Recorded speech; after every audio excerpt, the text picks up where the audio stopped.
হাই friends, মই আজি আপোনালোকলৈ এটা ৰেচিপি লৈ আহিছোঁ খৰিচাৰ। বহুতে জানে খৰিচা কেনেদৰে বনায়, তথাপিও মই কেনেদৰে বনাইছোঁ আপোনালোকক জনাব বিচাৰিছোঁ।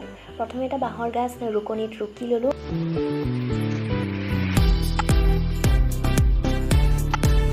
আৰু তাৰ পাছত ইয়াত ৰং উঠিবৰ বাবে অকণমান হালধি আৰু মায়ে বৰথেকেৰা কাটি ৰ'দত শুকুৱাই থৈছিলে, আৰু সেয়েহে শুকাই যোৱা বৰথেকেৰা ইয়াত অলপ দিছোঁ।